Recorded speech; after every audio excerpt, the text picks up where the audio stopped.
Hello, everyone, and welcome tonight. My name is Glenn Rawson. I thank you for being with me tonight. As you can see, I'm not at home and not in my little studio in my office. I am actually in Salina, Kansas, traveling with another tour group on the Nauvoo Pioneer Trail. We're just about to head into Missouri and over to the trail. So we're camped tonight in Salina, and we'll be into Missouri tomorrow. Thank you for being here and for letting me join you every Sunday night. If my voice is a little raspy, it's because I'm going on a month and a half of straight talking, and I haven't had much chance to rest my voice. Just so you know, it is official. January of 2026 coming up, I will be taking a group of saints to Hawaii to study church history. We're going to go to many of the church history sites in Hawaii. Now, it'd be a great time for an opportunity for a vacation and a little education while you're down there. If you're interested in going with me to Hawaii to visit the sacred sites of Hawaii, go to glennrawsonstories.com and check out the Travel with Glenn tab, and I would love to have you. Sorry, hiccups. And then next month, we've had some openings, last minute cancellation kind of thing. We're going to Martin's Cove, and it'll only be a 3-day tour, only 3 days, out to Martin's Cove and back into Salt Lake. About as inexpensive of a trip on Mormon Trail as we can possibly get. There are still just a few openings left. The bus is almost full and would have been full, but we had a couple of people cancel, unfortunately. So if you'd like to go with me out to Martin's Cove to learn the story of the Martin and Willie Handcart Company and the glorious rescue of 56, call Dennis at 801-541-9760, and he'll give you all the information you need. Tonight, I ask for your prayers. 5 of the 6 stories I will share with you tonight are new stories. I hope they do some good. First story. In 1867, the Union Pacific Railroad was laying track across the high plains of Wyoming. The surveyed roadbed took it right up to and literally through a remarkable curiosity. They found a limber pine growing out of solid rock. The area is called Sherman's Summit and stands about 8,835 feet in elevation. Well, the track workers loved what they saw. They chose to preserve that tough little tree and diverted the railroad line to run right next to this curiosity. It is said that the locomotive firemen would stop their trains at Tree Rock and, quote, give the tree a drink. Then, in 1901, the rail line was moved a few miles to the south, and the old rail bed became a wagon road.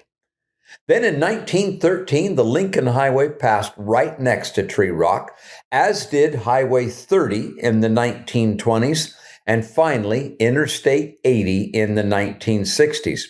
When they put I-80 through, the lanes were divided and went around the tree like this, leaving Tree Rock as kind of a roadside attraction right between the lanes of the freeway.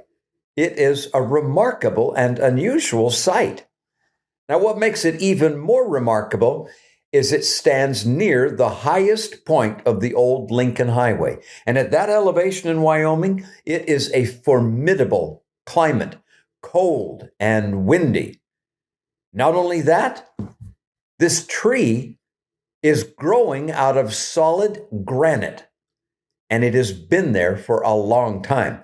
Evidently, that tree was either full grown or mostly grown in 1867. So How old is this tree? No one actually knows. It's a limber pine, Pinus flexilis, which is a tough, hardy, resilient tree that can live up to 2,000 years old. That tree growing in that solid rock might actually be older than America itself. Now, why do I tell you that? That tree caught my attention as we drove by it yesterday. Why does it matter? Jesus was once described by Isaiah as growing up as, quote, a tender plant and as a root out of dry ground, meaning that Jesus would be a growing, spiritually alive Son of God in a spiritually dead, hard-pan society. More than ever before, you and I have the chance to be just like Jesus. I want to be like that little tree, tough, hardy, flexible, spiritually alive, and beautiful in a world as cold and hard as granite in the Sherman Mountains. My dear friends, notwithstanding the hostile climate of the world we live in today, I want not only to survive, but to thrive under the Lord's care, such that everyone stands to admire you and me, just like that tree in the rock. And how do we do it? Notwithstanding what's going on around us, we put our roots down deep into the Savior. Next story. Joseph Holbrook once made a promise to his cousin, Mary Ann Angel, that he would have religion when the right kind came along, he said. On December 30th, 1830, in the town of Western, Massachusetts, Joseph Holbrook married Nancy Lamson.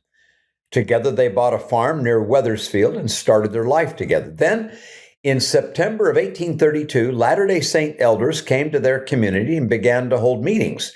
Joseph went and liked what he heard. He inquired of those present, "Where can I get a copy of the Book of Mormon?" And they said they didn't know. I then told him, Joseph said, I would go 50 miles the next day to get one if they would direct me where. They said they could not tell me. I told them where I lived. If they could direct any elders there at any future time, they would be welcome, as I wished to learn more about this new revelation to man. End of quote. He wanted the Book of Mormon now, and he would walk 50 miles in a day to get it. Well, then Joseph learned that his cousin Mary Ann had a copy of the book, and he asked, would she lend it to him? Well, she said she would, but in 2 weeks. It was spoken for in the meantime. So Joseph asked, can I at least see it? Well, yes, she agreed. And Joseph said, and I quote, I saw the Book of Mormon. I read the testimony of the witnesses. I looked at some of the gospel. I felt it much rejoiced to think an angel had come from God and brought such good news. I thanked my cousin for the favor of seeing the book, hoping she would not disappoint me in my having the privilege of reading it in 2 weeks. As the 2 weeks passed away, I thought much of Mormonism, Joseph Holbrook said. I believed all I had heard or seen. I felt much to rejoice, for these words came often to my mind. Blessed are ye, for ye believe and have not seen. End of quote. Then, 2 weeks later, Mary Ann Angel brought the book to her cousin, Joseph Holbrook, and he said, quote, I commenced reading that evening, but being brought up not to spend any time on a weekday to read, I thought I must work. As my cart was in the field where I left it the day before, digging potatoes, I went to work, but soon found I could not content my mind. I returned to the house, took the Book of Mormon, and read a few hours. But as this was an unusual thing for me to stop work to read in the daytime, my wife became alarmed and thought I'd better be at work than spending my time reading such deception. This called my attention again to my potato digging, but I had not dug long before I wished with all of my heart to know all that there was in that book. End of quote. Couldn't let it go. Joseph went out and found a quiet place to pray and asked the Lord to lead him to do right and show him the truth. When that prayer was over, Joseph rose and said, quote, he would go to the house and read the Book of Mormon, work or no work. This was the after part of the day on Saturday. I read that day and night late. And on Sunday, I read again. My wife taking the child in the morning and going about 3/4 of a mile to my brother's, saying she would not stay in the house and listen to such nonsense. I read and prayed a number of times that day, being all alone, and marveled that my wife should be so disturbed she could not stay at home, for she was always fond of having me to sit down and read of evenings and Sundays. I read the Book of Mormon through in 2 days and 3 nights and carried it home on Monday morning to my cousin. She asked me what I thought of it, and I told her I believed it was true and that God was at the bottom of the work. End of quote. Then Joseph recorded this fascinating observation. He said, as there had been no meetings in this vicinity, I had to catch what I could from the Bible, as the Book of Mormon had been a key to the Bible to me, and it, meaning the Bible, was now a new book, having the seals broken and light, life, and salvation on its pages. End of quote. January 6, 1833, Joseph Holbrook was baptized. He and Nancy went to church the very next day for the first time. Nancy became converted, and she too requested baptism. And together, Joseph and Nancy Holbrook marched on into history. First with Zion's Camp in 1834, and then with Brother Brigham and the 12 on to Utah. True and faithful to the very end. I wish I would that all of us, you and me, desired to read the Book of Mormon that much, the way Joseph Holbrook did. Indeed, if we did, if we would discover also that it is the key to everything. It reveals light, life, salvation. It reveals the Lord Jesus Christ like no other book. Next story. You all know this story. Abraham wanted a son, and finally, in his old age, miraculously, that covenant son, Isaac, was born. Abraham rejoiced at his birth.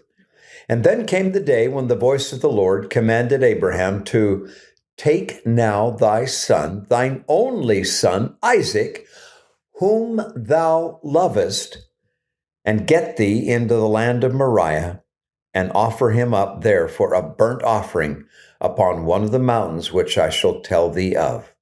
Genesis 22:2. Apparently, without not a single hint of delay or procrastination, Abraham rose early the next morning and made his way to the mount, where he built the altar, laid the wood, bound Isaac, and placed him upon it. Abraham then raised the knife to kill his beloved son. Can you even imagine the feelings he must have been experiencing? How hard that had to have been. Now, at first glance, this whole story, this command from God seems cruel and illogical.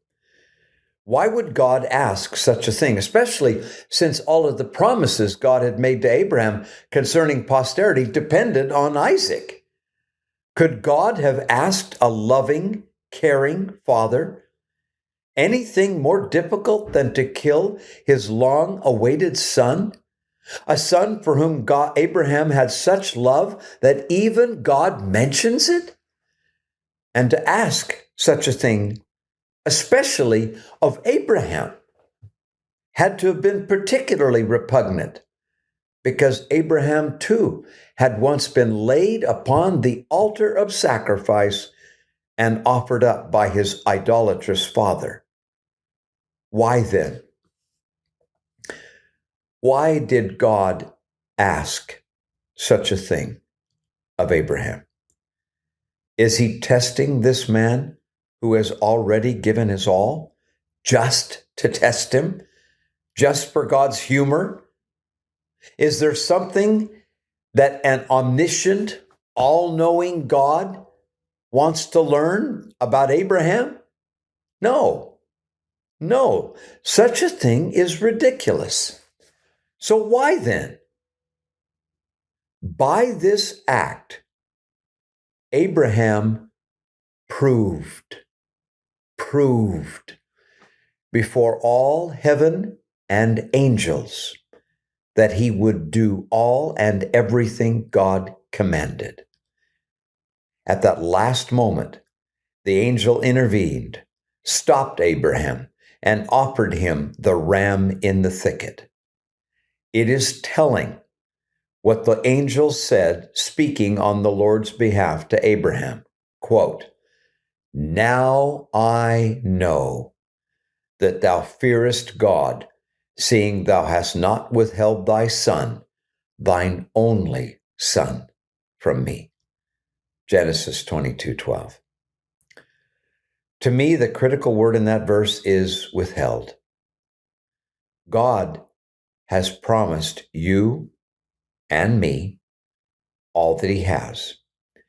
He has designed to crown each one of us with more glory, honor, power, might, majesty, and dominion than we can possibly comprehend at the present time.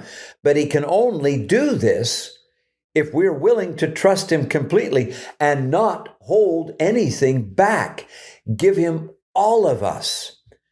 How can he give us all that he has, worlds without end, if we're clinging to the things of this world? Give it up. Give it all up and go to God. Abraham's quick obedience, brought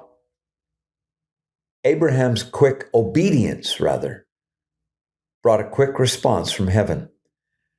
And the Almighty renewed a sacred and special covenant in Abraham that would encompass all the human family, past, present, and future.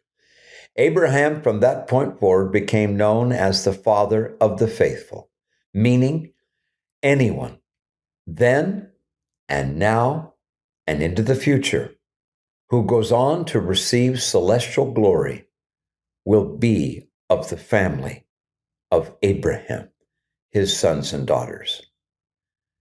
My dear friends, when you and I come before the altars of God and consecrate, in covenant, consecrate all that we have and all that we are and hope to be, the covenant of Abraham is made anew in us and with us. And in honoring that covenant now, withholding nothing from God, the day will come, brothers and sisters, when he will withhold nothing from us. Let's take a break. How are you? I hope you are well. I hope you are happy. I hope that you are reading the Book of Mormon every day, drinking deep. I hope that your prayers are close and intimate with real intent, pouring out your heart to the Almighty. I hope that you know that the most important thing you can do every day in your life is seek after the Holy Ghost and honor and obey your covenants. I hope you know that. How are you doing? Okay, it's official, guys. I am going to Alaska next summer.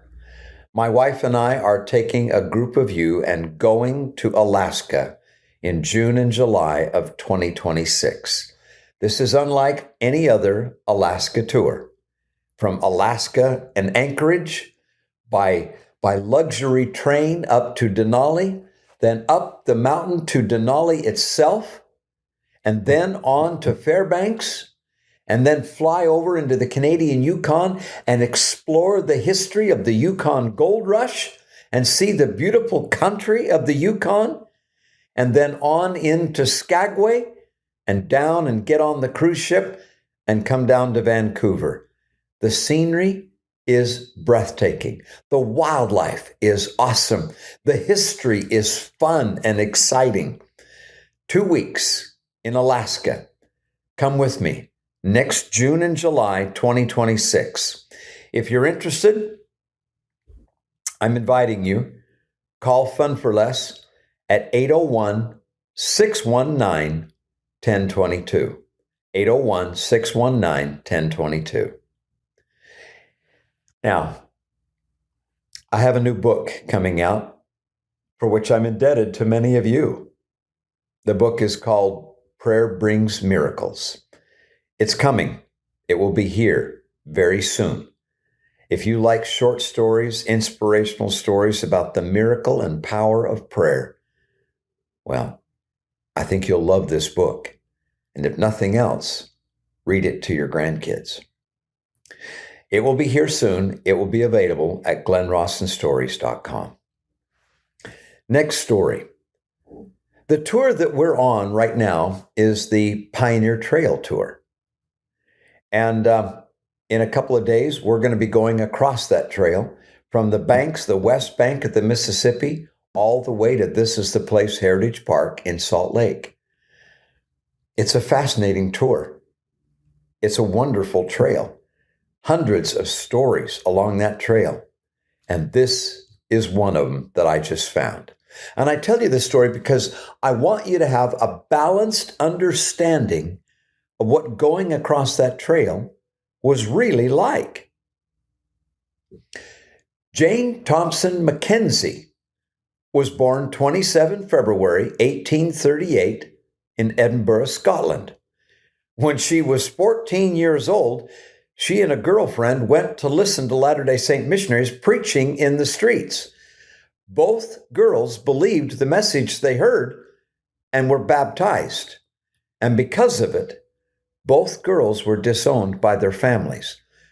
They now had nowhere else to turn except their Ward family. So the two girls emigrated to the United States.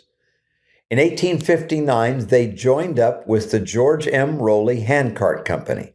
Jenny, as she was known, left the following account of their journey. This one day, I want you to hear. She said, "We walked many miles in the heat of the day, footsore, weary, and tired, but hailed with delight the end of each day when we might camp on a cool riverside or sit beneath the shade of a prairie tree. Early and late we traveled, pulling and pushing our handcarts. Day by day we gathered buffalo chips, carrying them in our aprons to use for fires by which we prepared our food. When night came and supper over, we would gather round the campfire and sing the songs we loved the best until far into the night when we retired. One time, when we were camped by Chimney Rock, a herd of buffalo came in sight. Nearly every man in camp started after the herd with some kind of weapon to slay a buffalo. The herd started to run, and the tired men were compelled to give up the chase without killing a single animal. There were Indians close by who watched and laughed at them and told them to stay in camp, and they would kill the buffalo. The next morning, they surprised us by bringing into camp 2 fine, fat buffalo and gave them to the captain to distribute among the company. All the Indians asked in return was their breakfast, which we willingly gave to them. End of quote. Once again, I share this humorous visual story to illustrate this is what life was like out on the plains for the Handcart pioneers. Okay. Now, my dear friends, given the tragic events of this last week, I want to share a powerful but hard story. No government or persons or group of persons have the authority or the right to control or constrain the conscience. Kings, presidents, rulers, special interest groups, parties, and individuals, no one has the right to control what you believe and how you worship. It's a God-given right. We are agents unto ourselves and free to believe as we choose. Similarly, it follows that as we believe, so we must be allowed to speak according to our heart. How can it be otherwise? And as long as my speech and my practice of worship does not infringe on your freedoms, leave me alone. Story. Maud de Braose was born in France in 1155 AD. Sometime after 1166, she married William de Braose, an English lord of many lands. Then, in 1199, Richard the Lionheart passed away, and John, his younger brother, rose to the throne of England. At the time of King John's coronation, William is said to have been a favorite in the courts of King John. Then, in 1208, William and the king, King John, had some kind of a falling out. It could have been because John unjustly demanded money of William. Or it may have been because King John, whose habit it was, demanded of William and Maud their oldest son as a hostage to guarantee the family's loyalty. It was something that John did often, taxed the lords when he felt like it, took their sons as hostage to guarantee their loyalty. Whatever the case of the dispute, Maud, who was known to be uncustomarily brash and outspoken, responded to the demand of the king for her son, saying, quote, "I will not give my sons to your custody, for you basely murdered your nephew, Arthur of Brittany, whom you should have kept safely." End of quote. Now for context. Nobody ever believed that John would ever ascend to the throne of England. He was the fourth of 4 sons and largely considered unfit for the throne. But with the untimely death of all of his older brothers, and lastly, Richard the Lionheart, John became the King of England. However, John's older brother Geoffrey had left behind a son, Arthur I of Brittany. Many believed that Arthur should be the rightful heir to the throne, not John. Well, in 1203, young Arthur was taken by his uncle, King John, and then, without explanation, Arthur disappeared. It is widely believed that John murdered the lad. Maud's accusation against King John angered him, made him furious, and he sought vengeance. He seized all of the family lands. In fear, the family fled towards Ireland. John pursued them relentlessly, and Maud and her children were captured in Ireland in 1210. Maud and her oldest son, William, were brought back and imprisoned in Windsor Castle, John's home, but according to some, were later moved to another castle in Dorset, where they were denied food, locked up and denied food until they starved to death. The word of their cruel deaths spread across England and outraged the English nobles. For this tyranny and more like it, King John was brought to Runnymede and forced in 1215 to sign the Magna Carta, which contained this clause, number 39. No man shall be taken, imprisoned, outlawed, banished, or in any way destroyed, nor will we proceed against him or prosecute him, except by the lawful judgment of his peers or by the law of the land. End of quote. Now, the reason I tell you this story.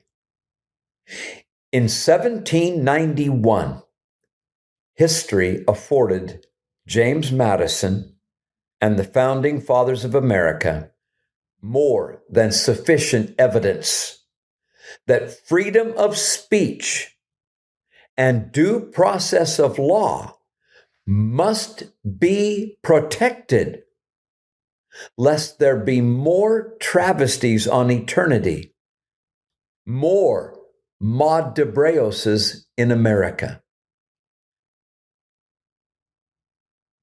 Brothers and sisters, heaven forbid that anyone else dies in America for their opinions and religious convictions.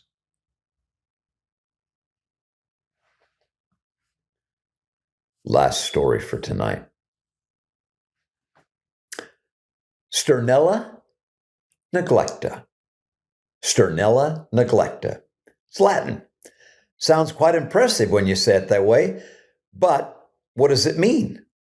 Well, it's the name of a little bird, one of my favorite birds in the world. It's called the western meadowlark. Can you hear him? Some time ago, I was out running.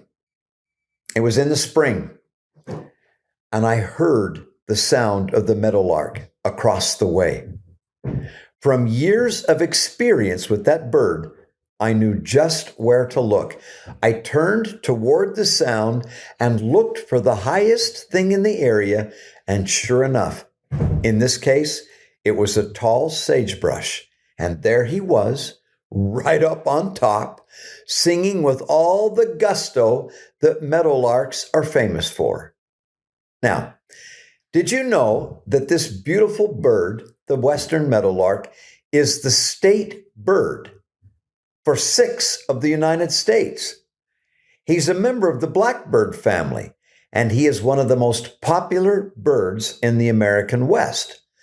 It has become an annual tradition for me to celebrate, usually I'm out running, the first hearing of the meadowlark in spring. I am tired of cold and freeze and ice and winter. I can't wait for spring and to warm up. And then I hear him and it sends a thrill through my soul. Winter is over. Spring is here. and he is the harbinger of spring. I feel to celebrate. Sometimes, and I can whistle right along with him. His is one of nature's all-time favorite songs, top 10, if you will, since the pioneers. Now, here's another part of the story. The meadowlark was actually described in 1805 by Lewis and Clark on their expedition. For the longest time, though, it was believed that the eastern meadowlark and the western meadowlark were the exact same bird.